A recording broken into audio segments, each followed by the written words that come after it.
네, 안녕하십니까. 오늘은 지난 시간 이어서 아간파천 이후에 고종이 우리나라 다시 경운궁으로 돌아와서 대한제국 세우고 그 대한제국에서 광무계획을 추진하는 와중에서 우리나라 대한제국이 일본에 강제 병합당하는 아주 슬픈 역사에 대해서 알아보는 시간을 가지겠습니다. 오늘 핵심 포인트는 많습니다. 우리나라가 1910년에 일본에 강제 병합되는 과정에 있었던 여러 가지 조약과 사건들을 연대기적, 말하자면 시간의 흐름대로 파악하는 것이 오늘 핵심 포인트를 할 수 있겠습니다. 난이도가 굉장히 높고요. 얼마든지 틀리게 할 수가 있습니다. 이것은 내신뿐만 아니라 역시 수능 문제에서도 단골 출제되는 사안이기 때문에 이 부분은 굉장히 암기할 것들도 많고요. 헷갈립니다. 그래서 잘 알아두시길 간곡히 요청합니다. 자, 우리가 러일 전쟁까지 발생한 것을 배웠었는데요. 그 과정에서 일제는 러시아와의 전쟁에 이기기 위해서 여러 수를 쓰기 시작합니다. 그래서 첫 번째로 한일 의정서라는 것을 체결합니다. 그래서 일본이 서울을 점령하고요. 러일 전쟁에 대한제국이 협력할 것을 강요합니다. 그러나 이전에 이미 고종 황제는 러시아와 일본이 전쟁하는 데 있어서 중립국을 선언했지만 이것은 과감히 일본 정부에 의해서 무시당합니다. 그래서 이 한일 의정서가 체결되고요. 일본은 한국의 대한제국의 군사 기지를 무제한으로 아무 권한도 없이 마음대로 사용할 수 있는 사용권을 얻습니다. 그리고 얼마 지나지 않아서 제1차 한일협약을 체결합니다. 그래서 이때 돈을 관리하는 고문이었던 메가타와 그리고 미국인이었던 외교를 관장하는 스티븐스라는 사람을 파견해서 우리나라를 재정적으로 그리고 외교적으로 솎아내기 시작합니다. 사슬을 채우기 시작합니다. 그래서 이때는 고문들에 의해서 조언을 해주는 사람들을 고문이라 하는데 이 고문들에 의해서 우리나라가 정치가 되는 고문 정치가 이루어졌습니다. 그래서 본격적으로 일본이 한국의 내정과 외교에 간섭하기 시작을 합니다. 그리고 이 와중에서요, 점점 일본은 러시아에 승리하는 기운이 일어납니다. 그래서 대마도에서 해전이 일어났었는데 일본이 러시아의 발틱 함대를 대파합니다.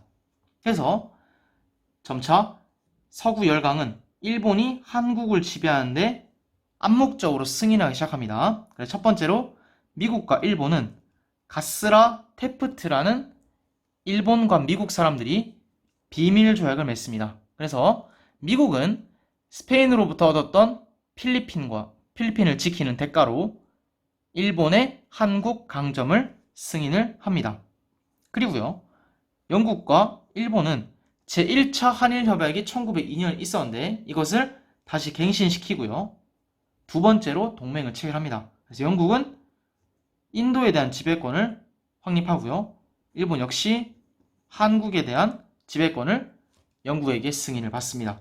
그리고 마지막으로 러시아와 일본이 러일 전쟁의 종지부를 찍게 되는데 이것이 바로 미국의 중재로 이루어진 포츠머스 조약입니다. 그래서 러시아는 아간파천 그리고 삼국 간섭으로 이루어졌던 한반도의 균형 상태가 완전히 일본에게 전쟁에 패배함으로써 러시아가 한국에 대한 영향력을 완전히 소멸합니다.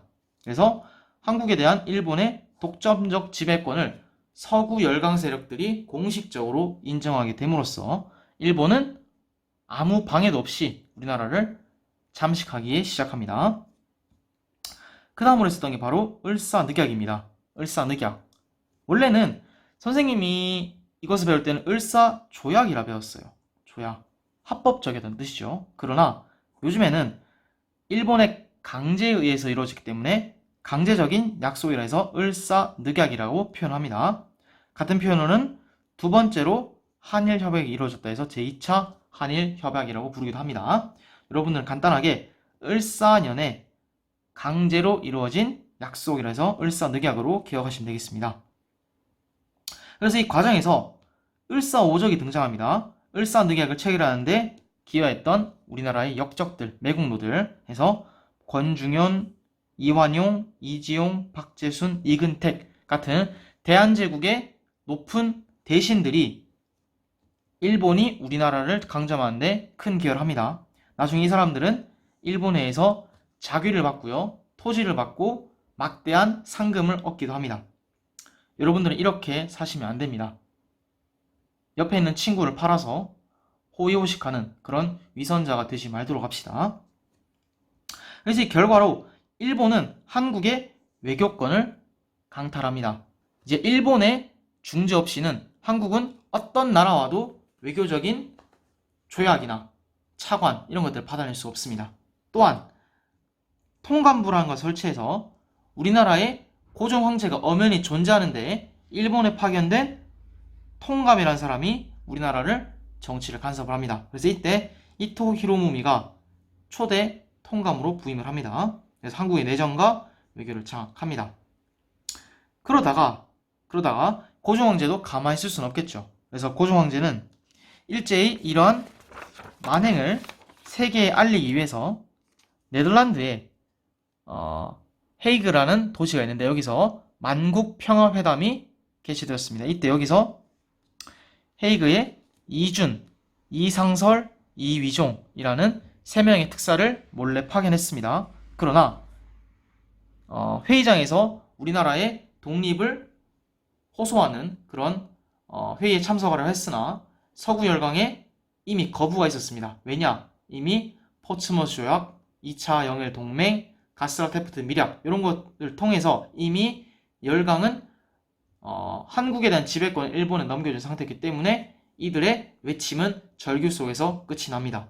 그래서 실패를 하고요. 그래서 이를 빌미로 해서 일본은 더 이상 고종 황제를 놔둘 수 없다라 판단하고 강제로 퇴위시킵니다. 그리고 고종의 아들이었던 순종 황제가 마지막 대한제국의 황제로 즉위를 합니다. 그러다가 한일 신협약이라는 게 체결됩니다. 정민연에 있었던 7개 조약에서 정미 7조약을 하는데 여러분들은 둘 중에 아무거나 기억하시면 되겠습니다. 여기서 핵심적인 내용은 군대를 해산시켜버립니다.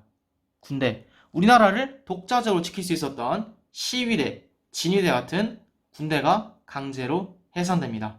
여기서 약 3천여 명의 시위대 해산이 되는데 여기서 대대장이었던 박승환이 자결을 하면서 여기에 격분했던 많은 한국의 군대들이 나중에 정미의병으로 돌변하게 됩니다. 이건 나중에 더 배우겠습니다. 그리고 일본인 차관 정치가 시작됩니다. 차관은 정부에 있었던 각 부서별로 넘버 2를 의미합니다.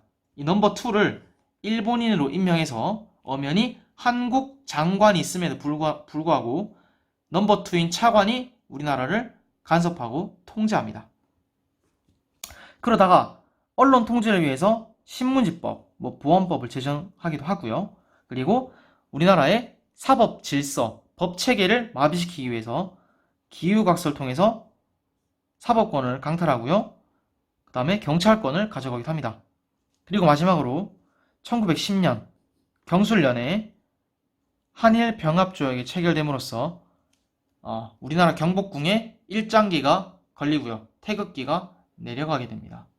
그렇게 해서 우리나라가 일제강점기 약 36년의 역사로 돌입합니다. 그래서 이때를 국가의 치욕스러운 사건에 대해서 경술국치라고도 부릅니다. 하지만 이 을사늑약이나 그다음에 한일병합조약 같은 것은 모두 다 일제의 강압에 의해서 이루어졌고요. 그리고 고종황제나 순종황제가 도장을 스스로 찍지 않았기 때문에 이것은 명백한 국제법상 무효입니다. 절차상 불법이고요. 국제법상 무효였기 때문에 일본의 간악한 이러한 강제적 모습이 여실히 보여집니다. 그래서 이 병합조약을 통해서 이전에는 을사늑약에서는 통감이 우리나라를 통치했었는데 이제는 총독부라는 걸 세워서 총독부가 우리나라를 정치, 경제, 사회, 문화 등 모든 주권을 빼앗게 됩니다. 그래서 이때 초대 총독인 데로치가 부임을 하는데 이 조약을 체결했을 때는 이미 이토 히로부미는 우리 안중근 의사께서 저격한 상태이기 때문에 이미 이토는 죽은 뒤였기 때문에 총독으로 부임하지 못했습니다. 그렇게 해서 우리나라는 36년 동안의 일제강점기로 들어가게 됩니다. 간단히 정리하면요. 표는 이렇습니다. 간단히 정리하면 이렇게 해요. 핵심입니다. 러일전쟁이 발생하고요. 한일의정서가 체결됩니다. 그래서 군사기지를 일본이 마음대로 사용하고요. 그리고 제1차 한일협약을 통해서 고문이 우리나라에 들어옵니다. 그리고 이 와중에 러일전쟁에서 일본이 이길 것을 보이자 서구 열강들은 한국의 강점을 일본에게 인정해줍니다. 그래서 가스라테프트 밀약, 제2차 영일동맹, 포스모 조약 이런 걸 통해서 차례로 미국, 영국, 러시아가 우리나라를 포기합니다. 그래서 미국이 가장 먼저 공사관을 철수시킵니다. 미일수호 통상조약 때는 거중조정이라는 원칙이 있었음에도 불구하고 미국은 자국의 이익이 없어지는 걸 바로 판단하고 가장 먼저 도피하게 되었죠. 그래서 우리나라의 자주적인 힘을 키우는 것이 현재나 과거에나 굉장히 중요한 일이 되겠습니다. 그러다가 을사늑약을 체결하고요. 외교권이 빼앗기고 통감이 우리나라를 통치합니다. 이에 반발해서 고종황제는 헤이그 특사를 파견했지만 일제의 방해로 고종이 강제 퇴위당하고요. 정미 7조약을 통해서 군대가 강제로 해산되고 차관이 우리나라에 들어옵니다. 마지막으로 한일 병합조약을 통해서 한국이 일본에 완전히 강점당하고요. 총독부가 설치됨으로써 이 조선 총독부가 우리나라를 약 36년 동안 통치하는 최고 컨트롤 타워로 운영이 됩니다. 자, 을사늑약 한번 볼까요? 여기서 사료가 있는데 핵심은 바로 어떤 조약이나 약속을 일본 중재를 거치지 않고 매길 수 없다. 외교권이 빼앗겼다. 그리고 통감을 뒀다. 이러면 100% 을사늑약입니다. 그 옆에 병합조약 8월 29일 기억하십시오. 우리나라가 빼앗긴 기억해야 될 슬픈 날입니다. 한국은 일본한테 완전히 양해된다. 병합하는 것을 승인한다. 이런 걸 통해서 한국 병합조약이 체결되었습니다. 경술국치가 일어났죠. 자, 오늘은 이 정도 하고 끝내겠습니다.